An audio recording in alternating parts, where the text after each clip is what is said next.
ฝั่งไทยจะเขาเรียกหมากอะไรเนาะนี่คือหมากเนาะหมากย่างฝั่งลาวฝั่งไทยนี่จะเขาเรียกหมากอะไรนี่คือกกมันเนาะใบมันเป็นสีอันนี้สบายดีสวัสดีครับท่านผู้ชมทางฝั่งไทยและฝั่งลาวเนาะวันนี้ก็จะพาท่านผู้ชมไปยังเลาะออกบ้านโอ้โหนะครับเฮ้ยทุกคนสงสัยเป็นบอกว่าเขาไม้นี่เขาจะว่าสีทางเนาะเขาเลยไม้พุ่นเห็นบ่เมื่อหาสิไทยให้เบิ่งเนาะ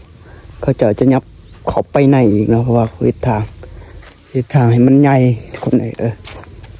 นี่เพื่อนนี่ก็หอได้นี่เพื่อนนี่กับวิทย์อันนี้เขาสิถ่ายบรรยากาศยามแรกเนาะให้เบิ่งเนาะเขาสิไปกินหมักย่างเนาะฝั่งไทยจักเขาอีสังเขาเรียกหมากอะไรเนาะแล้วพาท่านผู้ชมไปกินเนาะคันมีหมากหรือบ่มีเนาะอันนี้เป็นหมู่บ้านที่คอยอยู่เนาะเป็นเขตที่ชนบทเนาะท่านผู้ชมเราจะถ่ายให้เบิ่งเลยนี่ต้นอันนี้นะทุกคนเลยเดี๋ยวเห็นป่ะเพราะมันสิมีหมากเห็นนะกกอันนี้นะทุกคนเลยหมากย่างเนาะฝั่งไทยจะเขาเรียกหมากอะไรนะแต่คอยจะขึ้นอยู่นี่เนาะเขาว่ามีอยู่นี่แต่ว่าจักสิมีหรือบ่ฮาบ่ฮู้เนาะมีโอ้ท่านผู้ชมคือมีอยู่แต่มันจะสุกบ่หรือบ่เนาะนี่เห็นว่าหมากอย่างเนาะแต่บ่ฮู้ว่ามันจะมีหมากสุกบ่หรือบ่เนาะนี่คือมันเฮือนป่าเขาเองเพราะว่าเพิ่นไปสวนเพิ่นบ่ได้มาบ้านเป็นเดือนแล้วเฮาบ่ฮู้ดอกว่ามันสิมีหมากหรือบ่มีเนาะเอานำกันเด้อก็เห็นหมากหนึ่งเนาะว่ามันสุกบ่หรือบ่เดี๋ยวเฮาสิปะโทรศัพท์บัดนี้แหละเฮาสิขึ้นไปคันใดเฮาสิถ่ายให้ท่านผู้ชมกินนำกันนะเพราะว่าเฮาขึ้นไปยานโทรศัพท์มันตกเนาะเดี๋ยวเฮาได้หมากแล้วเนาะท่านผู้ชมลายเติบอยู่เก็บนี่หมากคุณเนาะนี่ใครเคยกินบ้างนะครับนี่เห็นบ่โอ้จนแตกเนาะเฮาได้3 หน่วยนี่คือหมากเนาะนี่หมากมันนี่คือกกมันเห็นบ่กกเขาเอิ้นว่าหมากยางเนาะฝั่งลาวฝั่งไทยจะเขาเรียกหมากอะไรเดี๋ยวจะทำการกินเนาะเอาได้หลายลูกอยู่นะครับแต่ว่าเขากินไม่ได้ล้างนะ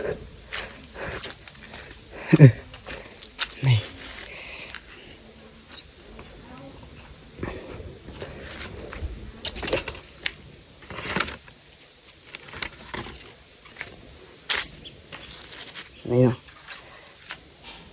ฝั่งไทยจะเขาเรียกหมากอะไรเนาะนี่คือหมากเนาะหมากย่างฝั่งลาวฝั่งไทยนี่จะเขาเรียกหมากอะไรนี่คือกกมันเนาะใบมันเป็นสีอันนี้เห็นบ่โอ้กกมันไปอยากได้ปานใดเดี๋ยวจะทำการคันมีน้ำเขาจะล้างคันบ่มีน้ำเขาบ่ล้างโอ้มีเซยเว้ยเพราะมันเปื้อนเนาะ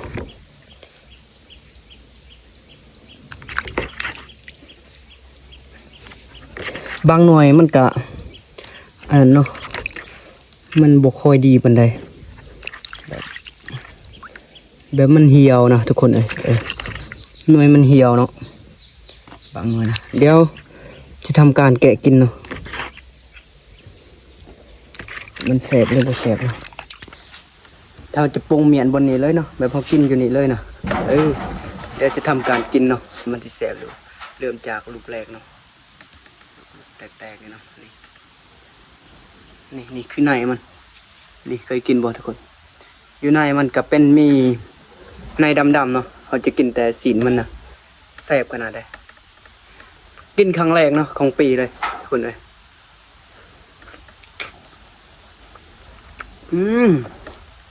หวานหวานอ่ะโอ้หวานนี่สิ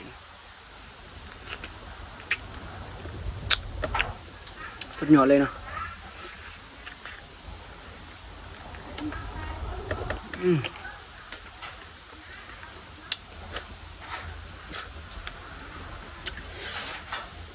แต่ถ้าเรากินโตมันบุสุกนะมันเป็นแบบย่างๆออกเนาะย่างขาวๆเนาะ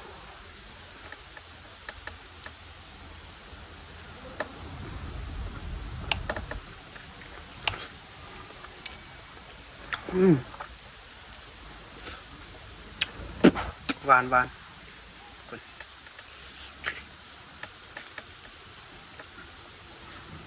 กล่องเฮาจักแจงจักบอก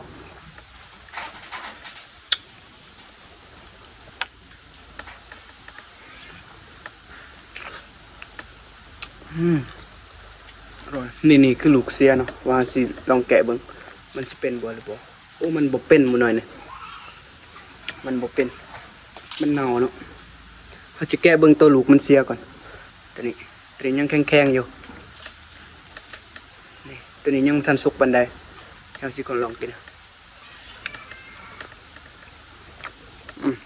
ฟังเขาแบบอิ่มนะอิ่มแบบอันนั้นเลยกินมันเนาะใครเคยกินนะมันหวานแบบ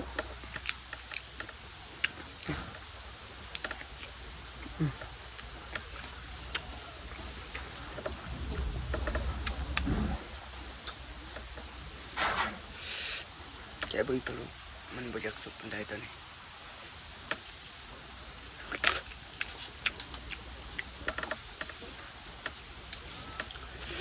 โอ้ยแซ่บเลย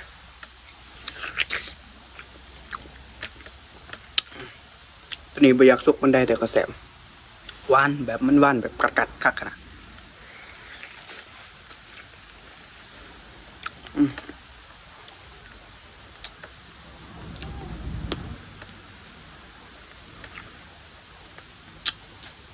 ใครเคยกินบ้างเนาะคอมเมนต์ในเด้อตามสมัย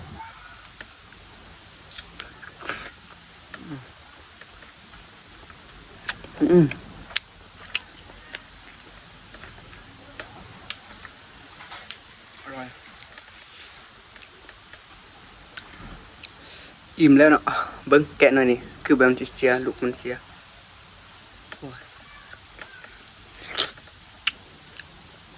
แต่ก็พอกินได้อยู่แต่มันเสียหน่อยนึง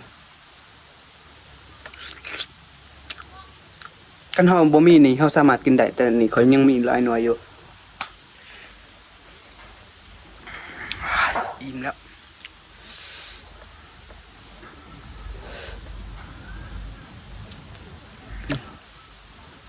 บ่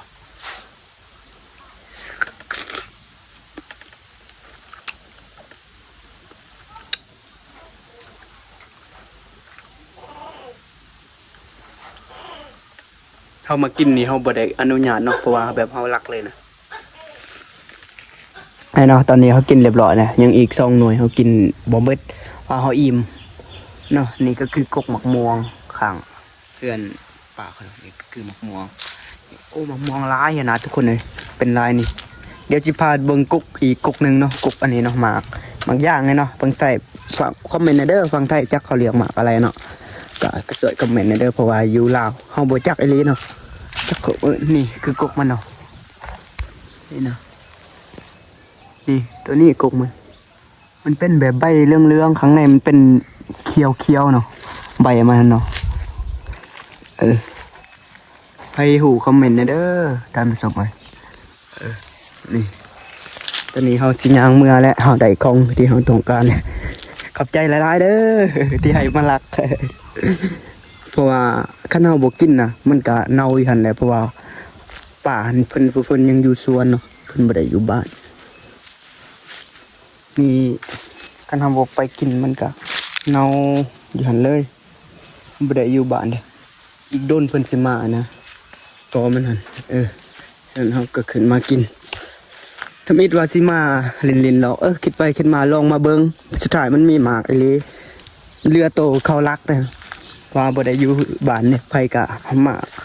ไผก็เห็นไผก็เอาไผเห็นไผก็เอาเนาะเดี๋ยวเฮาสิจบคลิปซ้ำนี้เด้อฝากทุกคนช่วยกันกดไลค์กด Subscribe นะเด้อ